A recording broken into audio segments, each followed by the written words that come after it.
So really quickly, just as I said at the start, introduction to the challenges, try and get people over the line. We are going to talk rural and Australasian because different ones will be relevant to each of you. So really quick summary. I feel like everyone's got some sort of idea of what the challenges are. Some of you intimate from having been involved, and some of you less detailed. But the main thing about them is their experiential learning. And the reason that's so good is because many people don't learn from reading and from listening. They learn from doing and applying. So it's a really nice way and safe way to let people try out some skills, to practice things. And if they stuff it up, no one dies, the water doesn't get turned off, the community's not up in arms. It's all protected, and people can have a go. And I think that's one of the things I love about the challenge is people feel free to try things that they wouldn't normally try, maybe to do a job that they wouldn't normally do. And I think that's a real benefit of it. The challenges, unlike a lot of training that's available, are local government specific. So we will look at what's going on around the sector. We'll look at what councils are dealing with, and we will create a series of tasks that are absolutely relevant, topical, timely, all those things, but also quite practical. So AI we mentioned earlier, it's obviously an issue at the moment. So one of the tasks this year was to think about an AI policy. And everyone other than Sean thought that was really boring, but it was a useful thing to do. Well, you weren't there, Sean, so we can't do it at the next one. I already wrote an AI policy for council. That's right. And it was interesting because a few councils had recently done it. And the mentors were there sort of saying, okay, guys, we've just done this, and how much have they taken in? In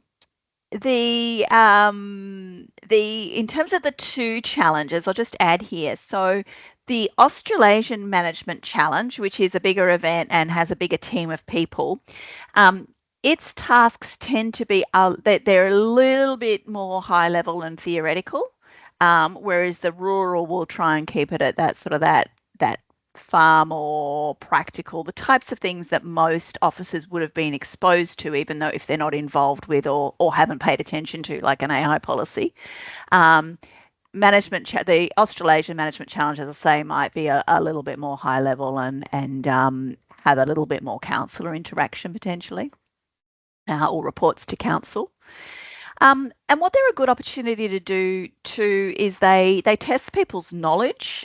Sometimes, even for LGMA, we'll come out of a challenge. We thought something would be quite simple, and we find that actually a lot of people don't know about it, or most people don't know about it and haven't come across it. So that's a bit of a flag for us about where we should be putting some of our work, but also to go back to councils or write a journal article or do whatever we need to do to just try and raise that as an issue in councils.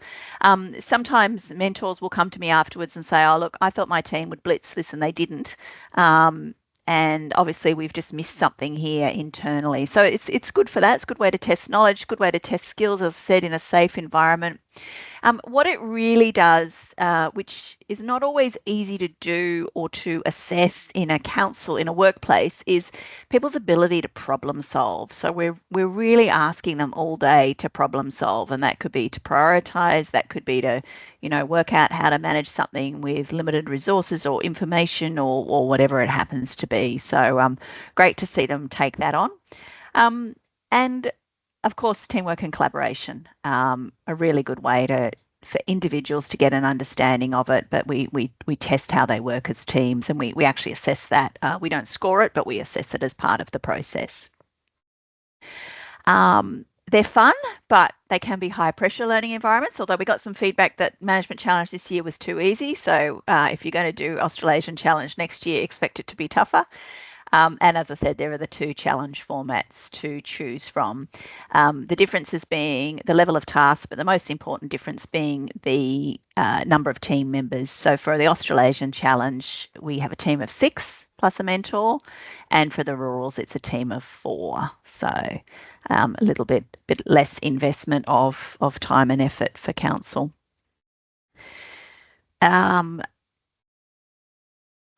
a little bit about what to expect during the challenge, and actually I might go back. Any questions about what the challenges are? And I should have said, and I should have led with this, they're a competition. So throughout the challenges, councils will take on a range of tasks.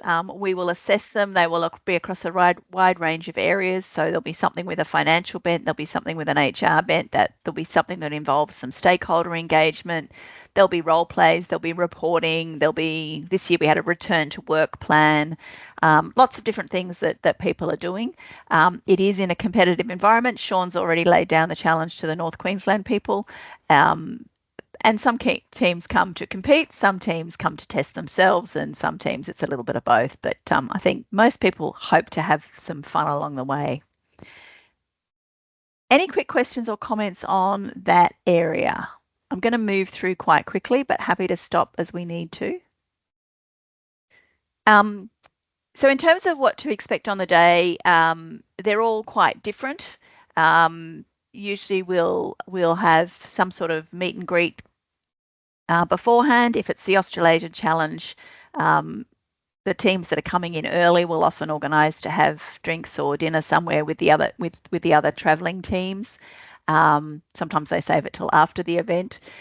We'll come together. If you're in a rural, you might get a room laid out, something like this. So we'll have sort of the plenary in the middle where we do our group work, and then each of the teams has a space which may or may not be divided by some partitions. Nothing fancy, table, chairs, you bring your own laptops and any other paraphernalia that you think you might need, and we will give you a list of suggestions. And during the course of the day, you'll have a range of tasks thrown at you. But why would you do it? And I'd love to hear from the people that have. I've jotted down some things that I think are important, and I know some of you will have others. I think that building knowledge and understanding of local government beyond your own area of work is really important, and I think it creates officers that are, less likely to get cranky about decisions made above, because they understand that they don't understand everything. They've got that wider viewpoint, and it helps with that little bit of, that self-interest in what my area needs versus what the wider council needs. Certainly some self-awareness.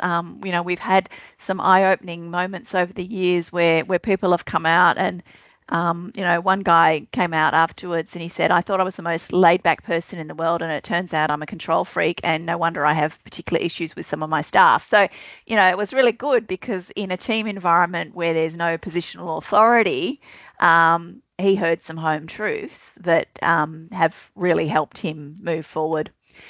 Absolutely builds skills. So personal management, some of that's about being able to collaborate, work in a team, work with people whom you don't have authority over, know when to hold your tongue, know when to speak up, some of those sorts of things.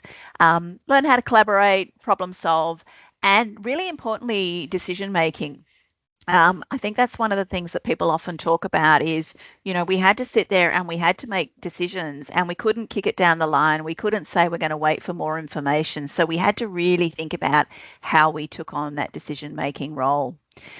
Really good for breaking down silos. So many councils that participate will deliberately choose people from across different areas who don't know each other, so they can learn about each other's work.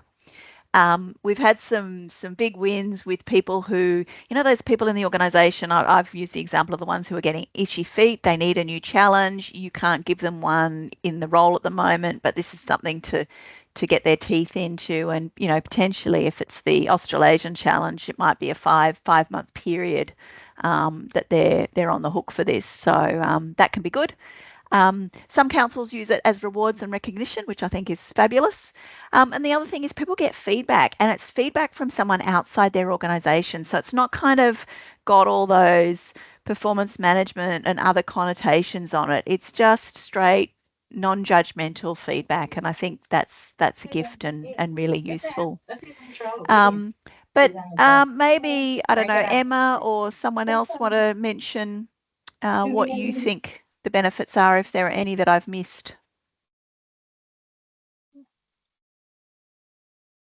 Sure, I'm happy to jump in, Peter. I've For me, really, I think you've covered it. I think that networking opportunity and to hear about the challenges that other local government area counterparts face and how they manage things just through that informal dinner and networking is really valuable. But also forming relationships with other leaders in your own council.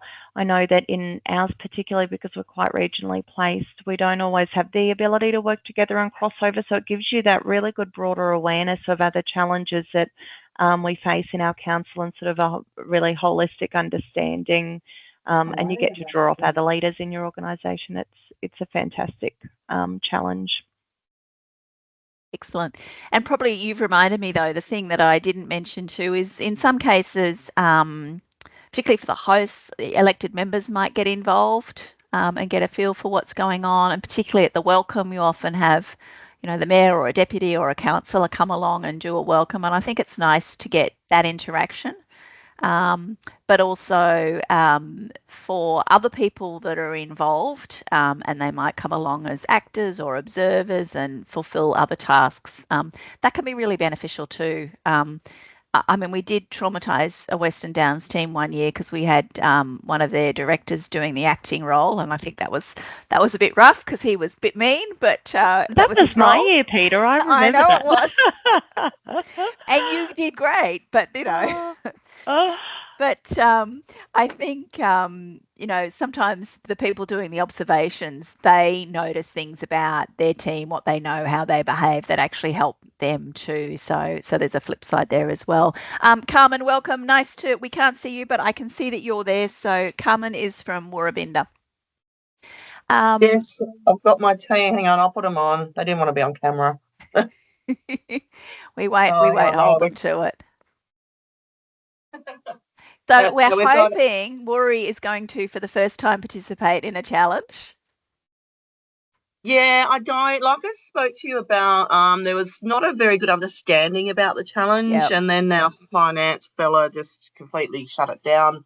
And unfortunately, we're going through an organisational structure review at the moment, so I've just come straight from that meeting. So unfortunately, it's only a couple of us, but it's better than nothing. Oh, good. Tony's our senior admin, and Tamika, she was at the awards, yes, so she got to see about that. So yeah, at least we can sort of start having those conversations. Perfect. And look, we are recording, so if you missed a bit at the beginning, which explains what it is, we can send you that so you've got that as well. So welcome along, ladies. So look, I think there's a good case for entering a team. Happy to talk about it more and happy to help you if you need help pitching it to someone else if you're not getting any traction. We've got plenty of testimonials from people who tell you why. But they're great fun. So, selection of pictures, and I'll tell you about a couple of them. So the blue people in the bottom right corner were the winning team from Australasian Management Challenge in last year, 2024, and they went on to compete and actually won the national final, which was very exciting because I think the last time Queensland won the national final was Logan in 2008 or 9, so it's been a very long time between drinks. The team on the diagonally opposite in the maroon is the Central Highlands team. That was actually at the national final, so they were at the Oval in one of the sponsor boxes, which is what we used. And then there's a range of photos of other teams from both rural and state challenge, yes. And some of the stuff they bring along. So Kasserine Coast's Roaring Comets from last year, might have been the year before actually. That was their little values sheet that they brought along and brought up. But, yes, it's stressy during the day, but I think most people have fun along the way and enjoy it. It's been a few years since we've had tears, so I think we're doing well. So all good. But look, if it's something you're interested in, really the thing is, how do you start and where do you kick this off? And if you, decide you're going or going to try and work towards going, I think the first thing is to decide which challenge event is for you. So there are 4 during the course of the year. And I'll put the dates all the dates up in a minute, but October, November for this year, it's Dalby, Rocky and Cairns. So there are those events through October and November. And then the Australasian Management Challenge will be probably end of March. I think school holidays is a bit early this year, so it's likely to be the 31st of March next year. But we start that one quite early because it's there's quite a bit involved in that one. A little bit more involved in that one. So you will get your pre-challenge task for that early. Usually February, end of February, and if you mid-February even. So registrations, usually we're trying to get teams locked in before people go on Christmas break, if at all possible. So decide which one's for you, so you know what time frames you're working to.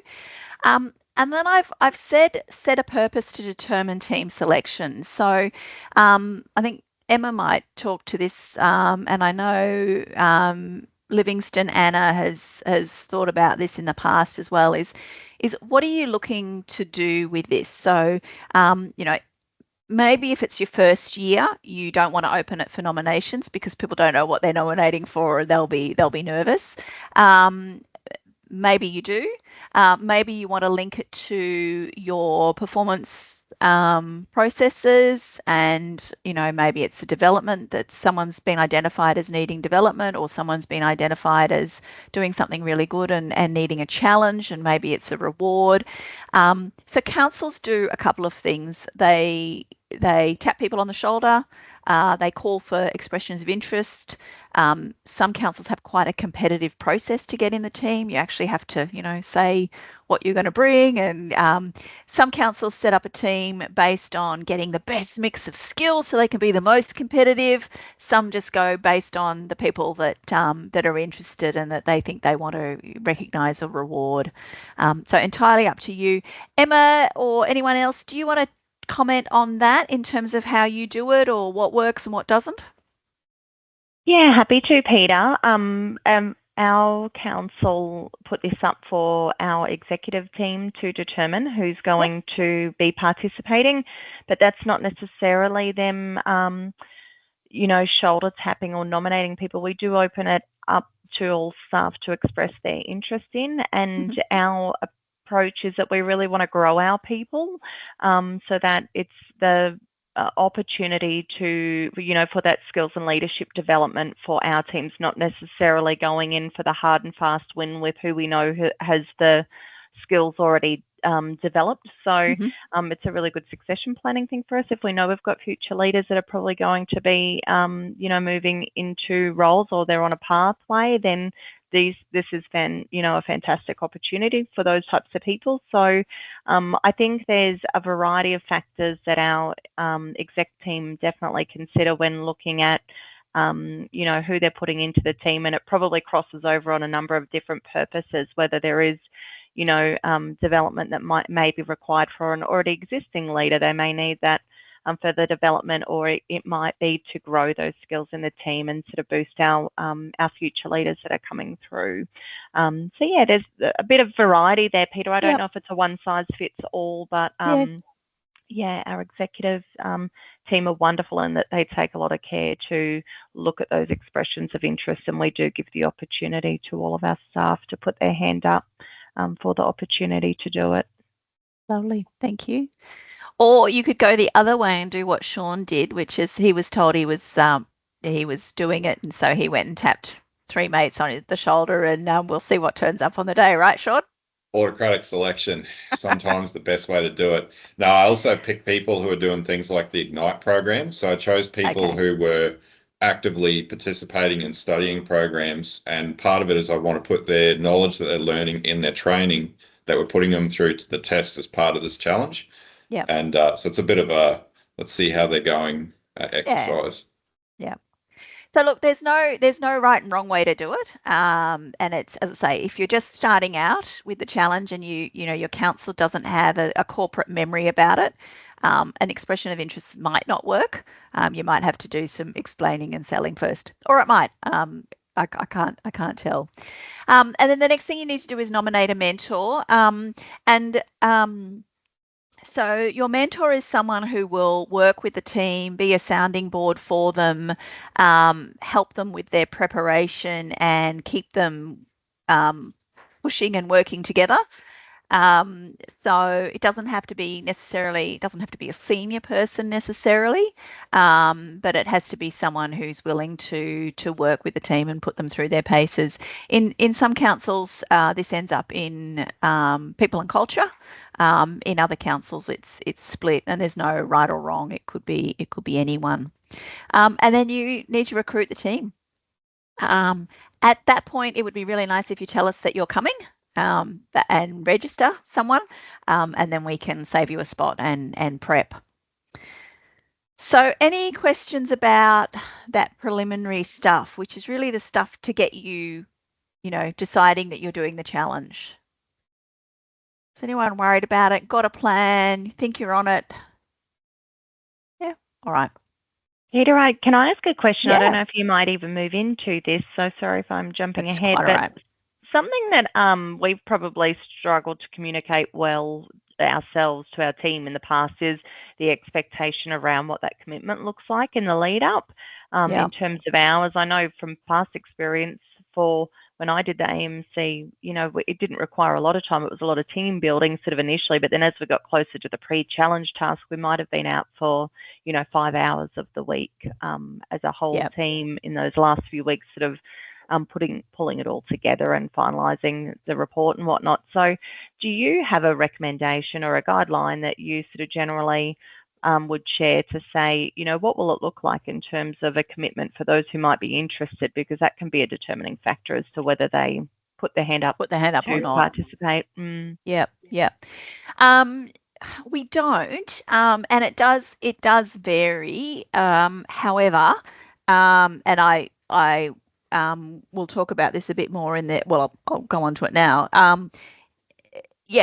In the lead up, so once the pre-challenge tasks issued, so that's 5 weeks out from the event, we would expect that you're probably getting the team together, together 4 hours a week, but each team individual might be putting in another 2 hours, doing their bit. So if you assume, I'll go back a step. So one of the things that we do with the challenges is after you've got your team together, registered and registrations have closed, the team is given a task to do before they get to challenge. And it's about your council. So it's usually something that we think is topical, something that might be useful for your council, and something that they can do as a team. It might involve them talking to execs. It might involve them doing a little community survey, and there are ways we can do that where we're not raising expectations and getting you in trouble with the community. Or it might involve them doing a whole lot of internal research, or looking at what other councils are doing in other places. So, for example, sort of the most common general theme might be around services. So it could be identify a service that your council will need to provide in 10 years time, or identify a service that could go or be made more efficient or something like that. So the teams will come together, and usually they'll have sort of a bit of a brainstorming session, and that might be and I'll take people's advice as to what they do, but the ones I've seen, they might have about they get the task, they might have 2 hours discussion about it, go away and think about it, come back with their separate ideas, and then agree what they're going to do. And from that point on, they will then split that up into, well, you go and work on this bit, you work on this bit, you work on this bit. So they'll split up the different elements of the report. Someone might say, well, I'm the best writer, and so I'll do less now, but I'll do more when it comes to the end. So you break it up. And people will go off and do their work, and then you'll meet regularly to check in and see how it's tracking. So if it's the Australasian Challenge and you've got a team of 6, they might be spending 2 hours out of their week doing their report individually. So that's a lot of hours, collectively, and then you'll come together and do some sort of discussion. For the rurals, it's usually less time that is committed, and less time that is needed. It's usually a slightly smaller, less complex report, and we're a little bit easier on the marking because it is a smaller team of people. Each individual might not be spending that amount of time, but it can be swings and roundabouts. One of the things that does happen is, you've probably got in most teams, you've got that person who just picks stuff up when other people are too busy or not going. So it is just something to watch, is that balance of workload too. And that's something that some teams manage really well themselves and some not so well. So the other part of the preparation that Emma's alluded to is the team building. Now that can start the minute you get your team together, and it doesn't have to be, big stuff, and it doesn't have to be time consuming.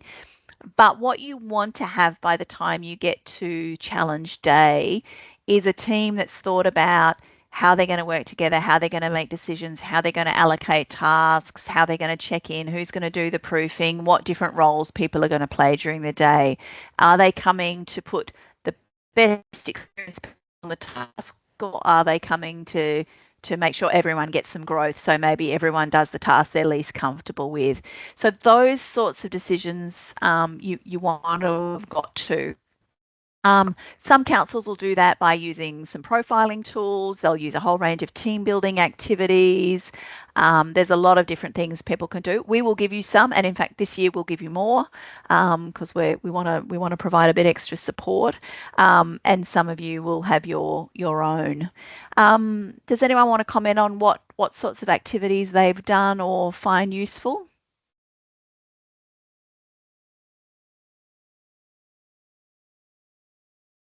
No. I'm happy to jump in again, Peter. Go on, Emma. Everyone will be sick of my voice.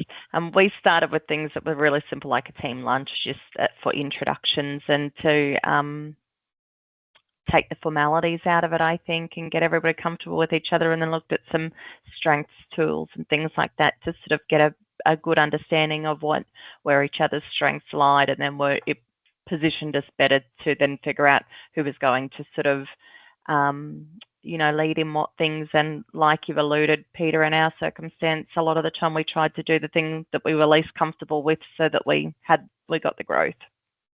Yep. So just getting the team to know each other. The other thing we'll give you a whole lot of practice tasks. So you can have a look at, you can practice, your team can practice. You can say, okay, here's a task, you got an hour to do it, off you go, see what you come out with. So give them the opportunity to do some practices and work on some tasks. And we've got a whole lot of those that we'll provide, so you can see what you might expect on the day. None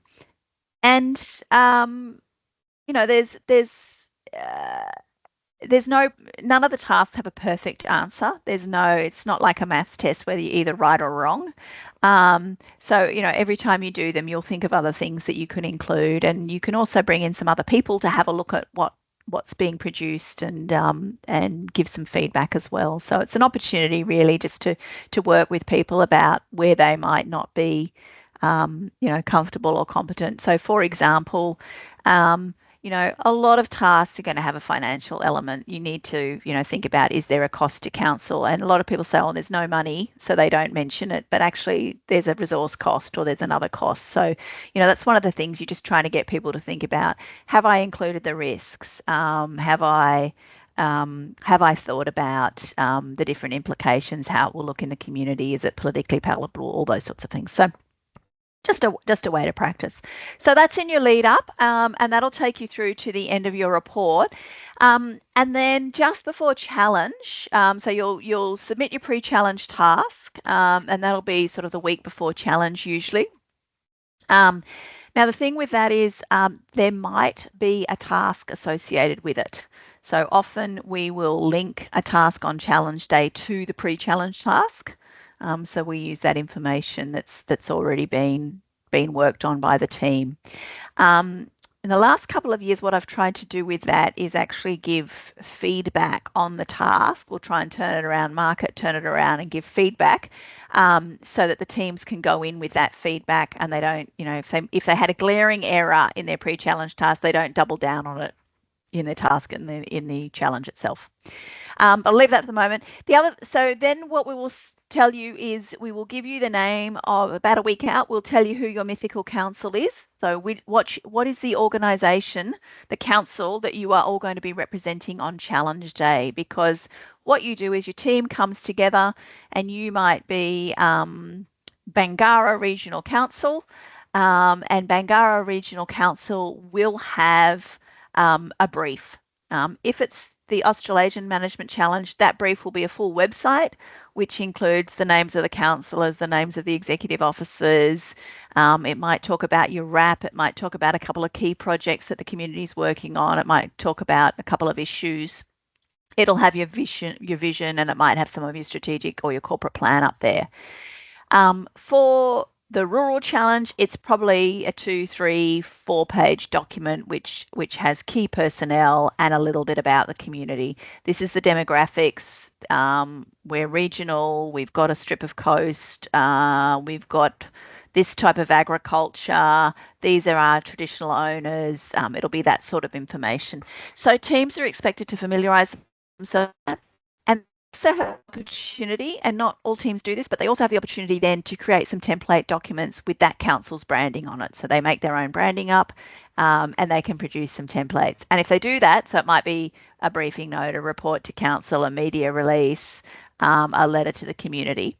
So if they do those templates beforehand, then that's time saved on Challenge Day, and it just gives people a bit of confidence. And you can put the headings in that you want to remind them to think about when they're doing those particular types of reports. So we do that in the week before Challenge. And the other thing teams do, which is our favourite bit always, is their introductions. So we invite each team to introduce themselves. Sometimes there's music, sometimes there's, I'm going to loosely call it dancing.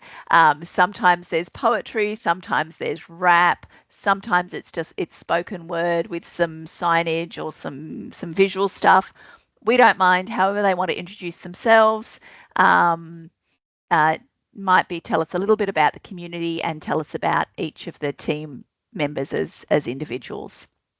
So a really good way to start the day and kind of break the ice. So that being said, we then get to Challenge Day. Any questions about any of those things first?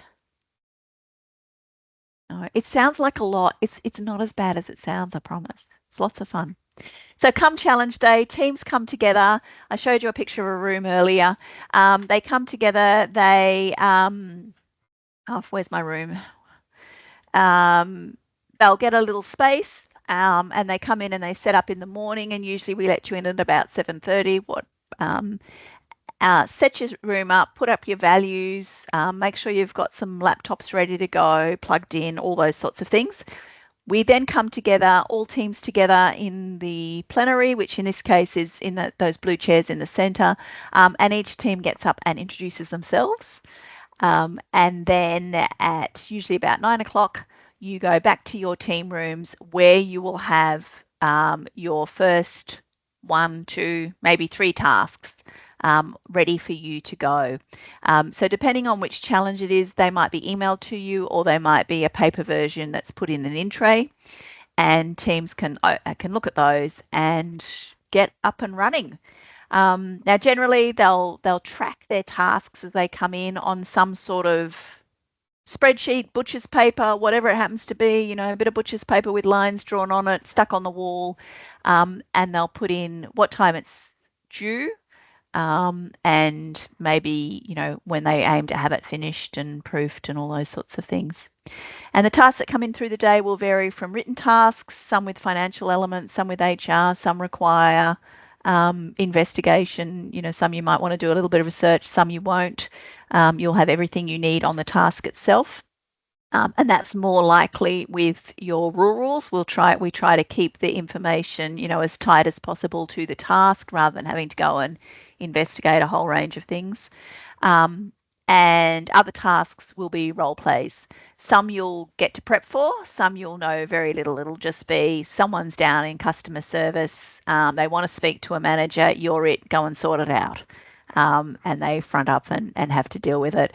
The last one we did a challenge in Weipa, and council had seized someone's dog. and the woman had come and was wanting to talk to someone about her dog. Everyone folded and gave the dog back. So she was pretty scary, but it was it was good fun, and it all worked out. So so that's that. We then take the tasks away and we will mark them all, and a week or so later your team will get fairly detailed feedback about how they performed. And at the end of the day, there's some sort of task that brings all the teams together, and we have a bit of a celebration, and there are certificates issued, and hopefully we all go off exhausted but on a bit of a high. So what do you think?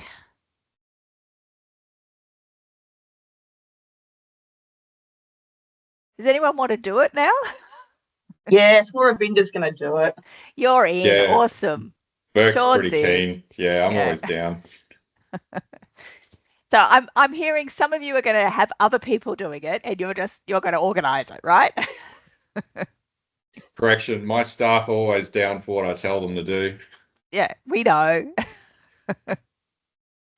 All right. So look, the other thing just about why do it now and why we're doing this is this year let me get to the right slide. We know, I'll come to the dates. We know there's some councils that have dropped off the challenge cycle. And as I say, once you've not done it for a year or a couple of years, you lose momentum, and it's quite hard to get started. So this year what we're going to do is give a whole lot of extra mentor support. So if you're a first-time council or fifth-time council, we don't mind. We're going to give some mentoring support for your mentors, so mentor the mentors if you like. We're going to have a look at some additional team building activities and some additional tasks that we'll provide as well. So we'll do a little bit more there. But why not start this year? Because you might as well start, and it all gets better. So next step is to make the decision to come and play, and we'll go from there. But let me just tell you the dates. So in the registering teams, team registrations close on the dates that are up there, so depending which challenge you're interested in. So that's Southern Dalby, North is Cairns, and Central is Rocky. So those are really the most critical dates. It is great for us and great for you if you actually have your team names at that point. We will take the registration if you don't, but the tasks get issued pretty much straight away. So you really want, if you want to give your team the most time possible, you really need to have those names at that point. So the tasks come out sort of 5 days later, and then there's about a 5-week period to do each of them. And then the actual challenge days, 15 October, 5 November, and 12 November.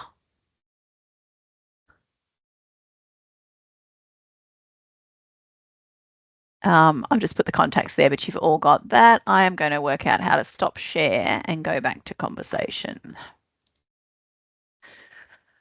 So that's my summary. They're lots of fun. They're lots of fun for us. We don't, but they're probably just as stressy for us as they are for the teams. Mentoring is a great thing to do if you get an opportunity to mentor a team. It gives you a really good feel for where people in your organisation are at, and it also builds a relationship in a different way. So there's lots of benefits. It sounds daunting. I don't know. I don't think it is. Once you've made the decision, I think it kind of moves, hopefully. Anna Livingston, Anna, you've done it a couple of times. You've done it from both ends, haven't you? I haven't participated myself, but I've organised plenty of teams. Yeah.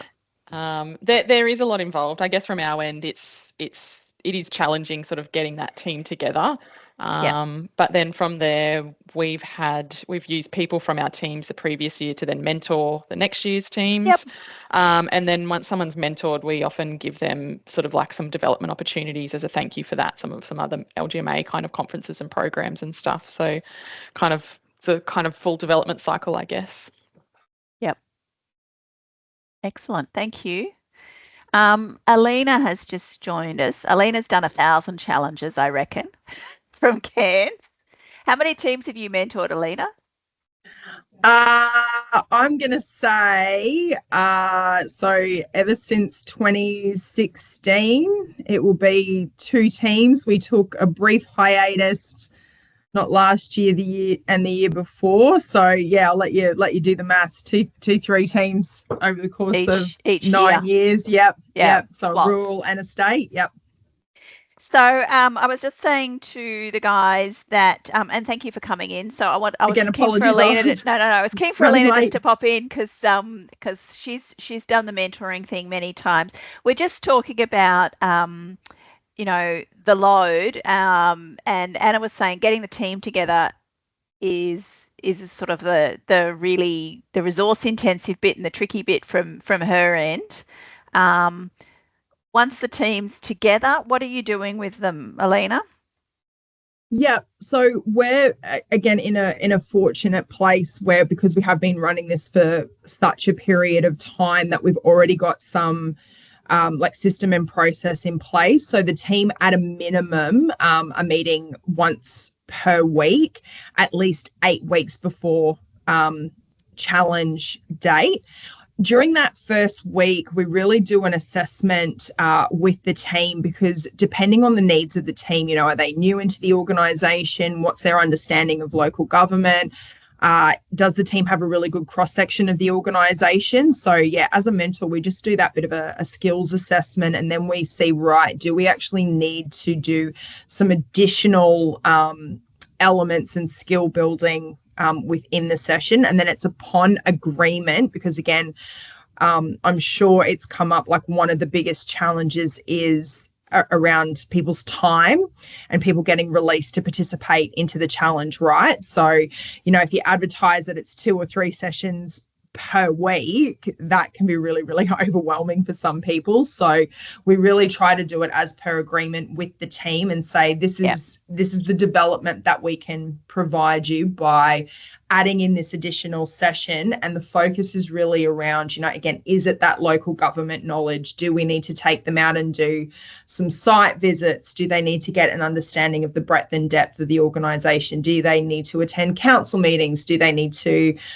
get some interviews with the CEOs and directors? Like what is it that they need? Because depending on the team, they could be all entry-level officers. Yep. So you've got no one in the team to really assist you with that mentoring component, because that's also a really wonderful opportunity when you've got a team that has some more experienced officers. They can really take on a lot of that mentoring and coaching to assist you as well. But if you don't have that within your team, then it might be some additional time. Yep.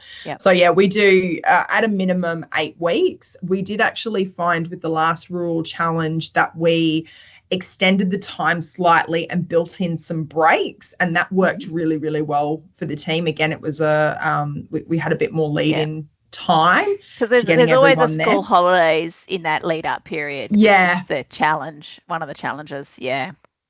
So we prepared for that and said, you'll have a week off here, and Okay, excellent.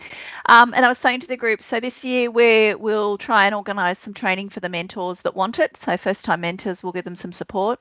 The other question I've had just for the group is there are some fabulous people who will mentor other councils' teams in a support role. So if any of you are stuck, and you have a mentor who's prepared to do a bit but isn't confident to do it all, we can arrange some help for that too. So go on, there's got to be some other questions. Any questions? What have I missed or glossed over, or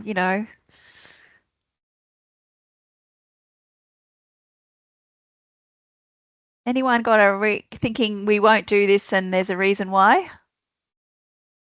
I think Warrabinda, obviously we'd be keen to be with other First Nation local governments, because we share similar issues. Sure. So obviously we'd be looking at going up to Cairns. So that's our probably focus, because we jump in some of these different webinars and exchanges, and the topics are just not relevant to us. So I think that's a consideration.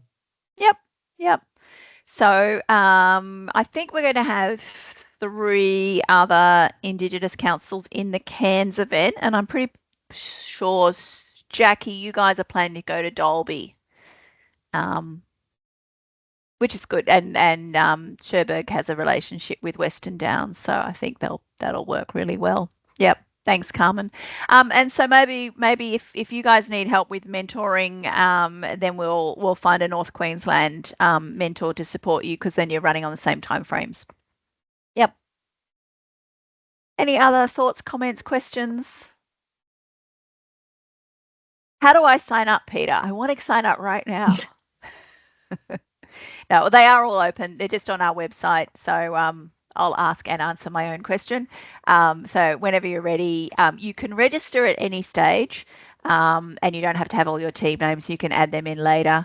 As I say, really good if you've got your team names by the closing date. Alina Skinner, because that makes it easier for us and for them.